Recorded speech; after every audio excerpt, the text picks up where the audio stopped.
vi vil gerne vise de store navne her, det er det, vi satser på. Og det er også noget med at sige, nu skal vi vise, at vi kan få de navne her til. Og det er jo med til at sige, der sker noget, der sker løbende noget. Sehr verehrte Damen und Herren, wir heißen Sie herzlich willkommen. Begrüßen Sie mit mir Hansi Hinterseher und das Tiroler Echo.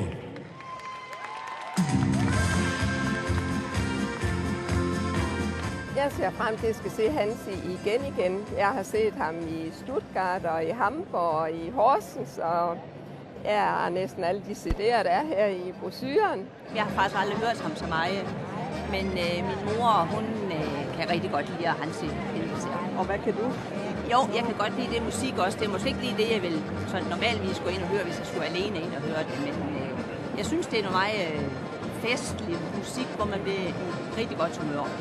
Jamen det er sådan set fordi, at gennem vores arbejde i Føtex, så har vi haft en del med Hansi Hinterseher at gøre. Vi har en del af hans produkter, som vi sælger.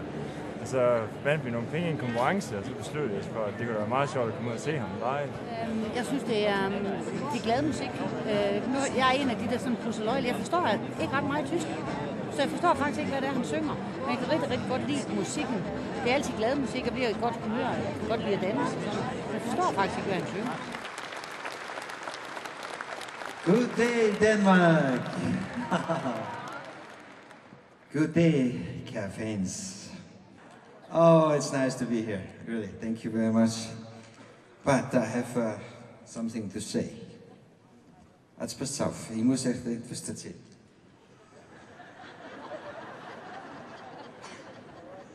Oh. Okay. Tusind tak for de mange første blæser for the Danish Collection. Det er jeg meget glad for. I never thought about to be successful in Denmark with singing. The whole thing starts last year, right? Actually a year and a half, yeah. A year and a half. And it's just incredible. DK4 started, I think, 3 or 4 years ago. They always have been in Kitzbühel for the open air, for my concert in Kitzbühel. And since then, fantastic. I have so many fans in Denmark. I knew I had many fans because I was in the concerts in Germany and Austria, show up with the flag, with the Danish flag, and waving, and they say, we're coming from Denmark, proudly, you know, and I say, that's a damn long way, huh? I said, well, that's fine. And it was always more and more and more fans coming to the concerts, and now we are sitting here having an unbelievable indoor concert hall. I don't know, how many people coming today? 6,200. Unbelievable. It is incredible. And I mean, this is like a dream. Det daniske publikum, wie sind die? Ja, ich finde, sie sind sehr gut. Ich finde, Danish people, wir haben letztes Jahr Pressekonferenz gehabt in Kopenhagen auch, und wir sind alle überrascht gewesen. People sind sehr freundlich, sehr aufgeschlossen. Ich habe immer vorher gedacht, Danish people sind ein bisschen so, aber ganz im Gegenteil. Sie sind sehr freundlich, sehr normal, sehr zuvorkommend, nett miteinander, untereinander. Und das ist schön. Ich fühle mich sehr wohl in Dänemark. Men hvor happy jeg under, hvor jeg udsigterne, så kom der jo, kære dansker, med mig, ind i Berge.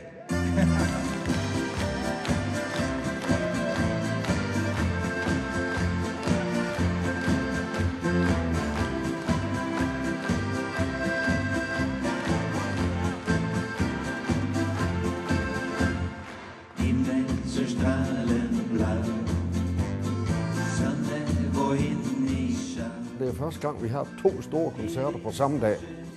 Nemlig Hansi Hinterseher ude i Gigantium, som kan rumme 6.000 mennesker, og som vi har udlejet retten til, for så vidt angår koncerter og teaterforestillinger, men ellers ikke. Og Sissel Kirkeby her inde i Aalborg Kongress Kulturcenter. Begge steder er det udsolgt. Her er vi så 1.500 mennesker. Så vi har 2 udenlandske navne i byen, og begge er udsolgt. Det er sådan en herlig fornemmelse.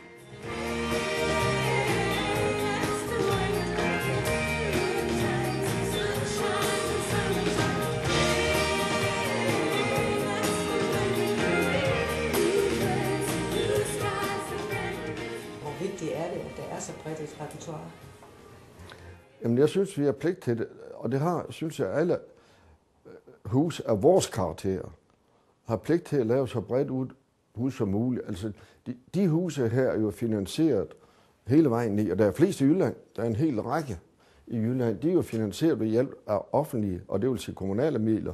Ikke statslige midler, som man jo kan få i en anden stor by, der ligger langt væk, men kommunale midler. Det har kommunen, og dem er skatteyderne selvfølgelig betalt. Så har man jo også pligt, synes jeg, til at vise noget, der er så bredt, at uanset hvem man er, hvilken smag man har, så skal det være noget på et tidspunkt, som rammer en smag i det hus, som skatteyderne selv er med til at betale. Det er i hvert fald min filosofi. Ja, schönes Bäumchen. Ciao, komm her så.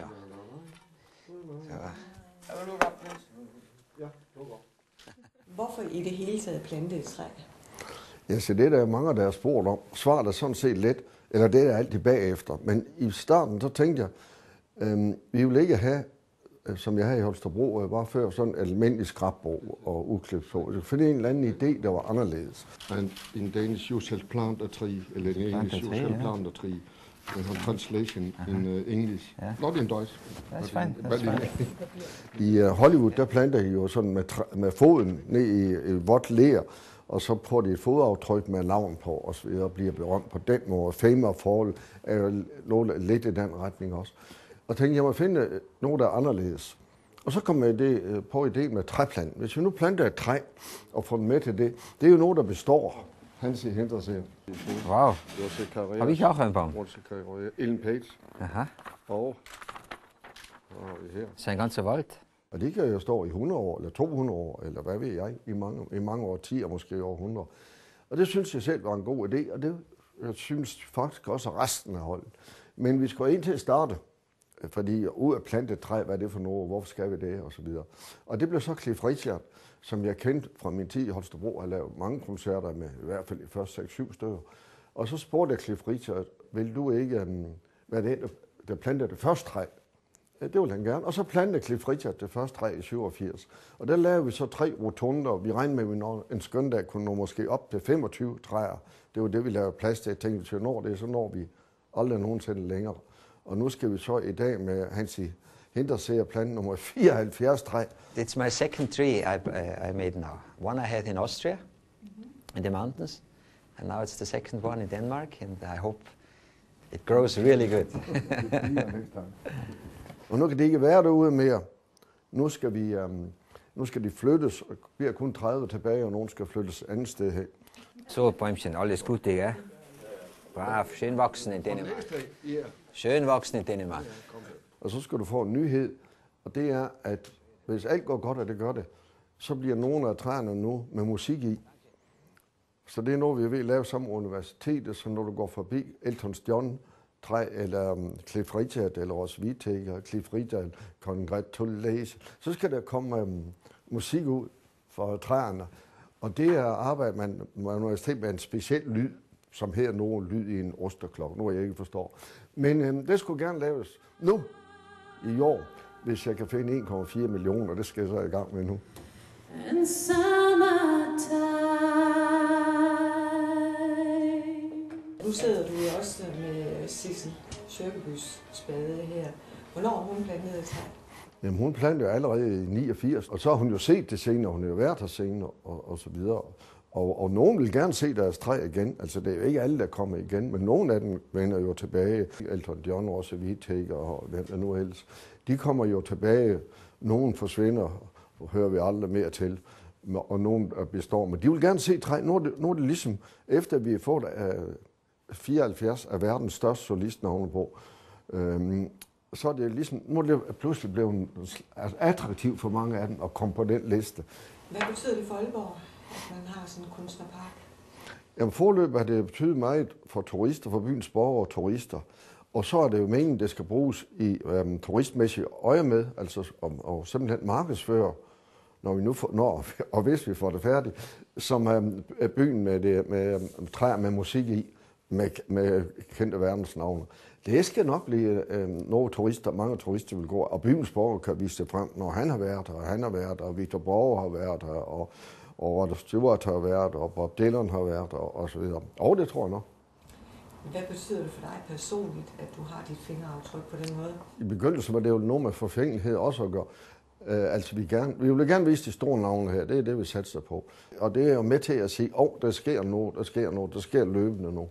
Så det har jo også en PR-mæssig værdi, ingen tvivl om det. Hvorfor er det, at vi skal lægge mærke til Aalborg Kongres- og Kulturcenter? Jamen, altså for det første er vi her for at give folk oplevelser. Uanset om det er udstilling, kongresser, teater eller musik, eller hvad det er, for at give folk oplevelser. Det er den ene side af det. Det er det, man har bygget huset til. Vi har mere end 100 teater- og musikforestillinger om året, for eksempel. Men det næste, det er jo, når vi snakker om de store navne, som jo stort set går underskud hver gang. Altså ikke de helt populære navne her, som Hansi Hinterseer, men nogle af de andre giver faktisk underskud, hvad folk jo ikke tror, når de ser populære priser. Men det gør det. Og der har vi jo sponsorer, der dækker det. For øjeblikket har vi 112 sponsorer, der betaler 6,5 millioner. Det bruger vi for eksempel til Sting, som vi nu skal have. Det vil koste os 1 million eller noget andet. Der tager vi så pengene sådan i overført betydning fra den der kasse, sponsorkasse, og flytter over. Så at det ikke er skatteyderne, der er betalt for, at vi har Sting. Og så vil mere fornuftig personligt sige, hvorfor tager I ham så, hvis det koster 1 million? Hvorfor lader I ikke bare være? Det var da lettere. Det var også lettere for os. Og det er noget andet, fordi det har jo med til, at hvis man har, og det er bevist, det er lavet statistik over, hvis man har en by med også bredt selvfølgelig, men høj kultur, status, så er det lettere for folk til at flytte til byen, og det er lettere at bibeholde højt uddannet arbejdskraft i byen.